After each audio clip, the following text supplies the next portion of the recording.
ஆத்ம நண்பர்கள் அனைவருக்கும் அன்பான வணக்கம். நம்முடைய ஆத்ம ஞான மையம் யூடியூப் சேனல்ல தொடர்ந்து திவ்ய தேசத்தினுடைய பதிவுகளை நாம் சிந்தனை செய்து வருகிறோம். அந்த வகையில இன்றைக்கு 9வது திவ்ய தேசமாக விளங்கக்கூடிய கபிஸ்தலம் என்கின்ற ஒரு அழகான திவ்ய தேசத்தை பத்தி தான் உங்களோட பகிர்ந்து கொள்ள இருக்கிறேன். வாங்க பார்க்கலாம்.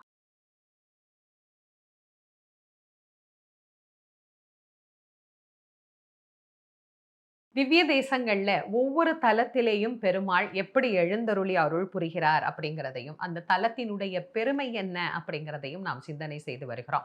நிறைய பேர் இந்த பதிவை பார்க்கல அப்படின்னா கூட, என்னுடைய ஆத்ம திருப்திக்காகவும், பெருமாளை பத்தி ரொம்ப பிரியமா பார்க்கக்கூடிய உங்களுக்காகவும் இந்த பதிவை கொடுக்கறதுல எனக்கு எப்பவுமே ரொம்ப சந்தோஷம்தான். இது இன்னைக்கு நிறைய பேருக்கு தேவையில்லாத ஒரு விஷயமா இருந்தால் கூட, ஒரு காலத்துல இந்த தலங்களை பத்தி தெரிஞ்சிக்கணும் அப்படின்னு நினைக்கிறவங்களுக்கு இது ஒரு பதிவாக இருக்கும் அப்படிங்கிறது தான் நிதர்சனமான உண்மை. என்னைக்குமே இது மாதிரி தலங்களை நாம தெரிஞ்சுக்கிற போது, அதற்கு பிறகு அந்த கோவிலுக்கு போகும்போது அங்க நாம கேட்ட விஷயங்களை கண்ணால பார்க்கும்போது இன்னும் அந்த தெய்வத்தின் மேல நமக்கு அதீதமான மகிழ்ச்சியும் நம்பிக்கையும் ஈடுபாடும் அந்த பக்தியும் அதிகரிக்கும் அப்படிங்கிறது தான். நிறைய பேர் இதை நீங்க தொடர்ந்து பார்க்குறவங்க எனக்கு கமெண்ட்ஸ்லயும் சொல்லிட்டு இருக்கிறீங்க. ரொம்ப சந்தோஷமா இருக்கு. அம்மா நீங்க சொல்ற அதே அந்த ஒரு பாவத்தோட நாங்க போய் அந்த பெருமாளை பார்க்குறோம்.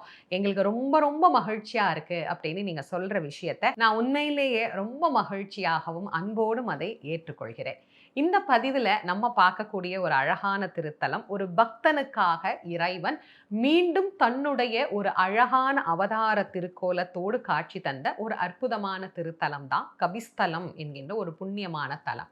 இது எங்க இருக்கு அப்படின்னா, கும்பகோணத்துக்கு பக்கத்துல இருக்கக்கூடிய பாபநாசத்திற்கு மிக அருகாமையில் இருக்கக்கூடியது இந்த கபிஸ்தலம்.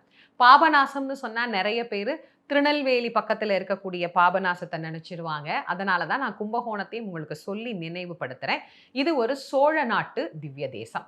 இந்த அழகான திவ்ய தேசம் இங்கு வர்றதுக்கு காரணமாக இருந்த வரலாறு என்ன, இங்க இருக்கக்கூடிய தலத்தின் சிறப்பு என்ன அப்படின்னு சிந்திச்சோம்னா, உண்மையிலேயே பெருமாளினுடைய அந்த சாநித்தியமான கருணை நம்மள அவ்வளோ ஆச்சரியப்பட வைக்கும் அப்படின்னு தான் சொல்லணும். இந்த ஊருக்கு கவித்தலம் அப்படின்னு ஒரு காலத்துல பெயர் இருந்ததாகவும், பின்னாளில் இது கபிஸ்தலம் என்று மாற்றப்பட்டதாகவும் நமக்கு பெரியவங்க சொல்லியிருக்கிறாங்க. அதாவது கவிகள் என்று சொல்லக்கூடிய புலவர்கள் மிக அதிகமாக நிறைந்திருந்த தலம். அதனால் இதற்கு கவித்தலம் அப்படிங்கிற பெயர் இருந்ததாகவும், பின்னாடி கபி என்று சொல்லக்கூடிய குரங்கு வழிபட்டு நலன் பெற்றது அப்படிங்கிறதுனால இதற்கு கபிஸ்தலம் அப்படிங்கிற திருப்பெயர் வந்ததாகவும் இதற்கு ஒரு வரலாறு உண்டு. பெருமாள் நமக்கு எப்படி காட்சி தருகிறார் அப்படின்னா, ஆதி மூலமே என்று அந்த யானை அழைத்த போது ஓடி வந்தார் இல்லையா, அதே கோலத்தோடு ஆதிமூலநாதராக நமக்கு காட்சி தரக்கூடிய ஒரு அழகான திவ்ய தேசம் தான் இந்த கபிஸ்தலம் என்கின்ற திவ்ய தேசம்.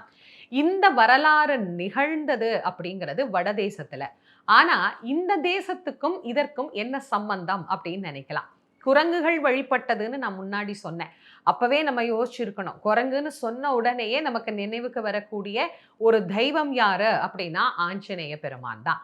அந்த ஆஞ்சநேயர் இவ்வழியாக வருகின்ற போது இங்கே இருக்கக்கூடிய வாழை மரங்கள் நிறைந்திருக்கக்கூடிய பகுதி, இன்னைக்கும் நீங்க இந்த கபிஸ்தலம் பாபநாசம் எல்லாம் பார்த்தீங்கன்னா வாழை சாகுபடி மிக மிக அதிகமாகவே இருக்கும். அப்படி வாழை மரங்கள் நிறைந்திருக்கக்கூடிய இந்த பகுதியில எங்கெல்லாம் கதலி வனங்கள் இருக்கோ அங்கெல்லாம் ஆஞ்சநேயர் மகிழ்ச்சியா உட்கார்ந்து தவம் பண்ண ஆரம்பிச்சிருவார். அவருக்கு ரொம்ப பிடிக்கும் கதலி வனங்கள். அதனால அவர் அந்த வாழை மரங்கள் நிறைந்திருக்கக்கூடிய பகுதியில என்ன பண்றார், உட்கார்ந்து பெருமாளை வேண்டி தவம் பண்றார்.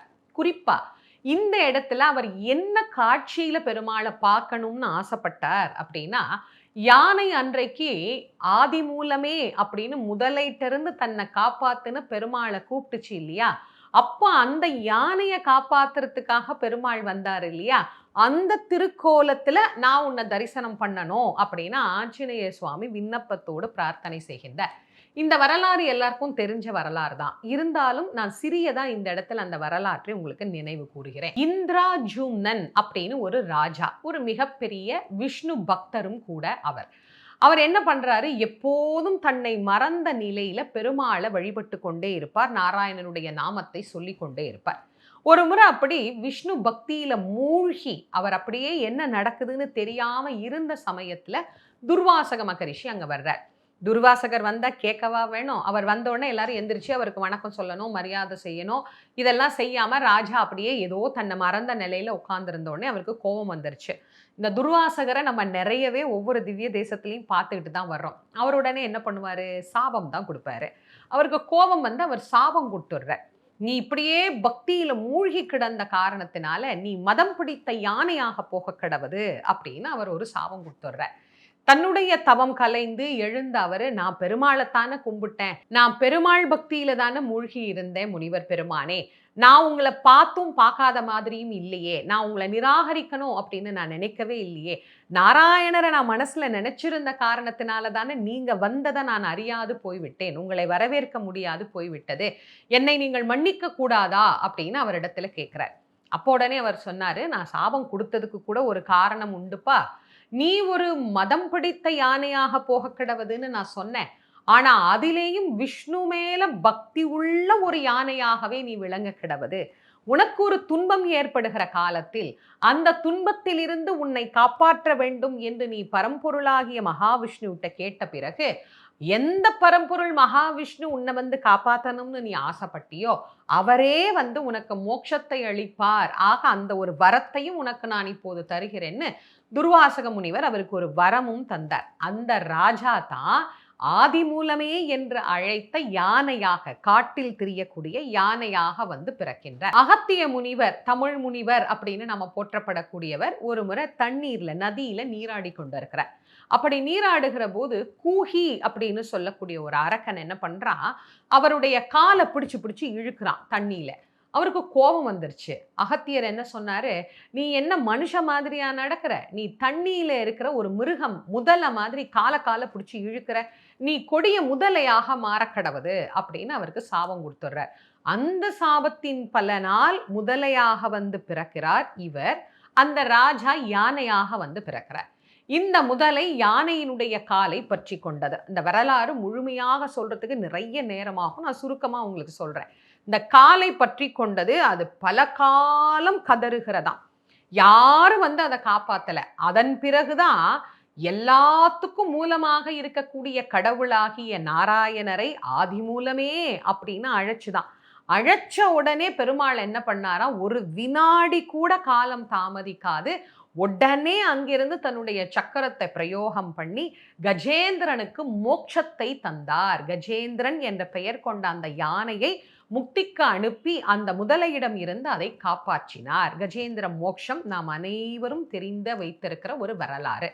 இந்த கஜேந்திர வரதனாக வந்தார் இல்லையா பெருமாள், அப்படி அவர் வந்த கோலத்திலேதான் ஆஞ்சநேயருக்கு இந்த இடத்தில் பெருமாள் காட்சி தருகின்றார். அதனால் இங்க இருக்கக்கூடிய மூலவருக்கு கஜேந்திர வரதர் அப்படிங்கிற திருநாமமே அமையப்பட்டிருக்கிறது. ஆதி மூல பெருமாள் அப்படின்னு பெருமாளுக்கு பேரும், தாயாருக்கு ரமாமணிவல்லி அப்படிங்கிற திருப்பெயரும், பொற்றாமரையாள் அப்படிங்கிற திருப்பெயரும் அமைய பெற்றிருக்கிறது. இங்க இருக்கக்கூடிய தீர்த்தத்துக்கு கூட கஜேந்திர புஷ்கரணி அப்படிங்கிற திருப்பெயர் அமைந்துள்ளது. விமானமாக ககனாக்கிருதி விமானம் இங்கே அமைய பெற்றிருக்கிறது. காவேரிக்கும் கொள்ளிடத்துக்கும் இடையே பெருமாள் மிக அழகாக பள்ளி கொண்ட கோலத்தோடு இங்கே நமக்கு காட்சி தருகின்றார். கஜேந்திர வரதன் என்கின்ற திருப்பெயரோடு. கூற்றமும் சாரா கொடு வினையும் சாரா தீ மாற்றமும் சாரா வகை அறிந்தேன் ஆற்றங்கரை கிடக்கும் கண்ணன் கடல் கிடக்கும் மாயன் உரை கிடக்கும் உள்ளத்து எனக்கு என்று திருமழிசை ஆழ்வாரால் மங்களாசாசனம் செய்யப்பட்டது இந்த அழகான திவ்ய தேசம். இந்த அழகிய திவ்ய தேசத்துல வந்து பெருமாளை வழிபாடு பண்ணினா என்ன பலன் கிடைக்கும் அப்படிங்கிறத இந்த பாடல்லையே அழகாக நமக்கு சொல்லி இருக்கிறார். கூற்றமும் நமக்கு சாரா, கொடு வினையும் நம்மிடத்தில் வந்து சாரா.